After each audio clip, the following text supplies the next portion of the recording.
Bonjour, aujourd'hui je voudrais vous parler des enfants hypersensibles. Étant la maman de deux petites filles hypersensibles, étant également moi-même hypersensible, je me suis dit que ce serait intéressant de partager avec vous un peu mon expérience et mon point de vue là-dessus. Alors un enfant hypersensible, c'est un enfant qui va ressentir tout plus fortement, qui va montrer ses émotions aussi de manière plus intense.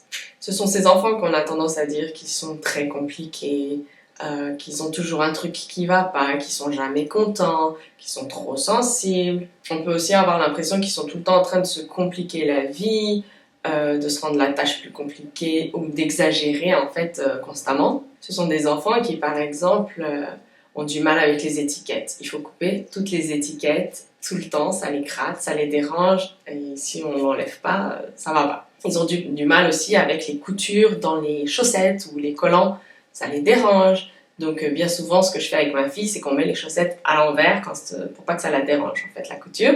Donc les sensations au niveau physique, corporel, donc tout ce qui est trop serré, les pantalons trop serrés, les pulls qui grattent, voilà, tout ce qui est comme ça va venir vraiment les déranger en fait. Et si on les comprend pas, si on connaît pas leur fonctionnement, on peut facilement se dire mais arrête avec ton histoire de chaussettes, mets tes chaussettes, c'est tout, enfin voilà. Lorsqu'on les touche aussi, ils peuvent facilement dire aïe tu m'as fait mal alors qu'on n'a pas l'impression qu'on a forcément serré ou quoi que ce soit. Et ça va être comme ça pour tout, pour brosser les cheveux, ça leur fait tout de suite mal, les nœuds, enfin voilà. L'eau du bain, elle est tout de suite trop chaude.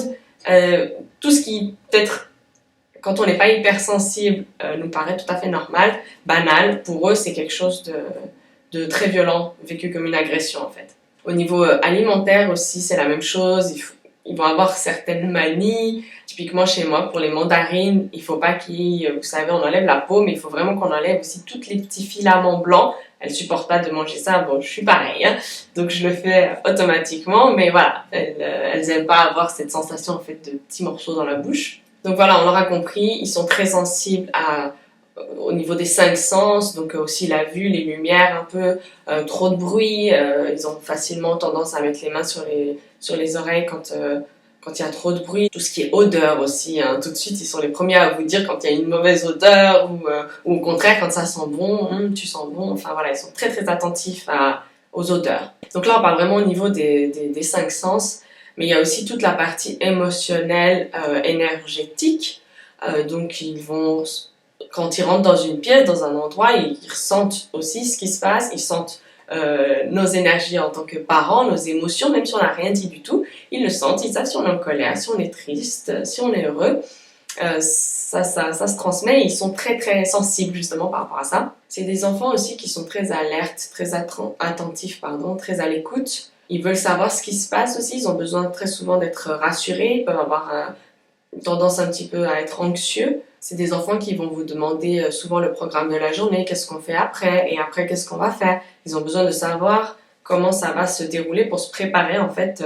Et bien souvent c'est utile pour eux de pouvoir se préparer comme ça, psychologiquement en fait, aux situations qui vont arriver. À la maison aussi, ils ont toujours une oreille qui traîne dans les conversations des adultes, ça les intéresse, ils ont envie de savoir qu'est-ce qui se passe, d'être au courant. Ils peuvent être en train de dessiner dans un coin, mais l'oreille elle est avec vous, puis ils viennent, puis ils vous posent une question, puis vous dites je savais même pas qu'il était au courant. Parfois des enfants aussi qui ont du mal avec le sommeil, donc à s'endormir, ou qui vont s'endormir, mais qui par la suite peuvent se réveiller pendant la nuit et avoir des insomnies, parce qu'ils peuvent ressasser quelque chose qui s'est passé durant la journée qui les a profondément bouleversés, et ça va venir en fait les perturber leur sommeil. Ce qui est important de se rendre compte avec les enfants hypersensibles, c'est qu'il faut s'enlever de la tête, et c'est pas toujours facile, qu'ils ne font pas semblant en fait, qu'ils ne sont pas en train d'exagérer pour nous embêter, pour nous rendre la vie plus compliquée en tant que parents.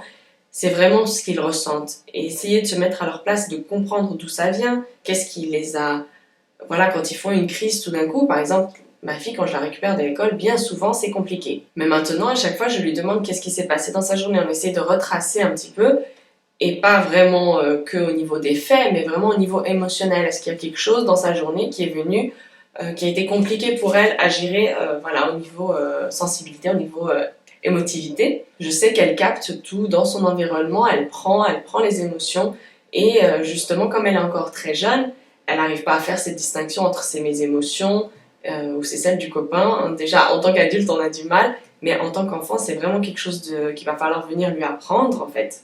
Et ce qu'il faut faire attention, c'est que s'ils ne sont pas entendus à la longue, ces enfants hypersensibles peuvent vraiment se murer soit dans un silence ou dans un comportement tout autre, mettre une carapace en fait, et puis devenir voilà, très agité, très rebelle, très contre tout, parce que en fait il n'a pas été entendu, parce que sa sensibilité est toujours, on va venir toujours lui dire qu'il n'est pas, lui faire comprendre d'une certaine façon qu'il n'est pas normal, que sa façon de réagir n'est pas bonne, n'est pas acceptable, et du coup ça vient vraiment dans son identité, dans sa construction de soi, venir lui indiquer que justement que c'est pas ce qu'il ressent n'est pas juste. Du coup, ce qu'il est n'est pas juste. Donc, qui est-ce qu'il doit être? Et c'est là qu'il y a vraiment un conflit entre ce que lui il ressent et ce qu'on lui demande, ce que ses parents lui demandent. Puis ben, il veut bien faire aussi. Donc il peut y avoir une grosse souffrance derrière si ce n'est pas entendu. Et surtout s'il n'est pas compris dans son fonctionnement. C'est des enfants aussi qui sont beaucoup dans leur esprit, dans leur tête, et qui peuvent avoir du mal justement à être dans leur corps, parce que ils sont tout le temps en train de penser, en train de ressentir les choses à un autre niveau. Et du coup, bah, c'est des enfants qui sont souvent maladroits, qui se blessent beaucoup. Ils peuvent avoir l'air aussi très agités, comme ça, ils agitent leur corps en fait pour calmer leurs angoisses. C'est aussi des enfants très éveillés qui posent beaucoup de questions, qui ont besoin de savoir, qui demandent voilà, qui est Dieu, où est-ce qu'il me voit, pourquoi, enfin, qui vont se poser des grandes questions par rapport à leur rôle sur Terre. Et comme c'est des enfants qui sont tout le temps en train de recevoir des informations, donc on a parlé des 5 sens, on a parlé des émotions, des énergies, et ils sont tout le temps en train de collecter comme ça des données, des informations, donc ils ont tendance à quand même s'épuiser très facilement si on ne les aide pas en fait justement à gérer tout ça.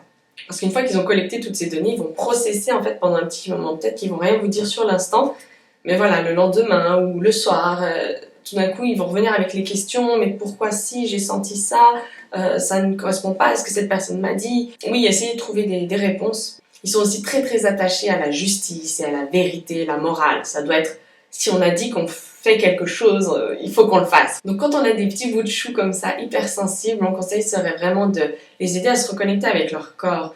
Donc de leur faire des massages, parfois le soir ça les aide vraiment beaucoup à se détendre, leur faire prendre conscience de leur corps, de les masser, oui, de leur faire sentir, de les faire revenir en fait dans leur corps.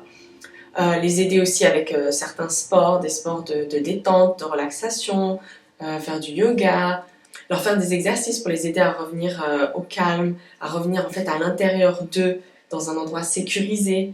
Le contact avec la nature, avec les animaux aussi est très très bénéfique pour les aider à se recentrer, se ressourcer. On peut également venir leur parler de respiration, les aider à respirer par le ventre. Généralement les enfants c'est ce qu'ils font d'instinct, les bébés, ils respirent par le ventre et puis par la suite on perd ça, on bloque tout puis on respire par le haut. Du coup, les aider à revenir mettre la main sur leur ventre et respirer en gonflant le ventre. Ce genre d'exercice aussi, très très bon pour, par exemple, pour le coucher le soir, pour les aider à se détendre. Donc voilà, malgré le fait que je sais que c'est pas évident tous les jours dans notre monde d'adultes, quand on a des horaires à respecter, et que voilà, au dernier moment, les chaussettes ça va pas, le bonnet ça gratte, la veste c'est trop serré. Je comprends tout à fait. Maintenant, c'est très important quand même d'accueillir toutes ces émotions de notre enfant, ne pas le juger et puis le mettre dans une boîte d'enfants bizarres, voilà, qu'on ne sait pas trop, enfant compliqué, venir lui dire des phrases comme ça. Mais vraiment de le respecter ses émotions, respecter ce qu'il ressent, c'est sa vérité, pour qu'il puisse se construire vraiment avec confiance et qu'il n'ait pas cette problématique par la suite de ne pas savoir qui il est, de ne pas oser être lui-même en fait, et de vraiment lui permettre d'exprimer pleinement tout son potentiel et toute sa vérité à lui. Voilà, c'était une vidéo un peu plus longue, mais j'espère qu'elle sera utile. Je pense que c'était très important de venir en parler. Et n'hésitez pas à me laisser en commentaire vos réflexions, vos questions, et j'y répondrai avec plaisir. Voilà, sur ce, prenez soin de vous. À bientôt, ciao!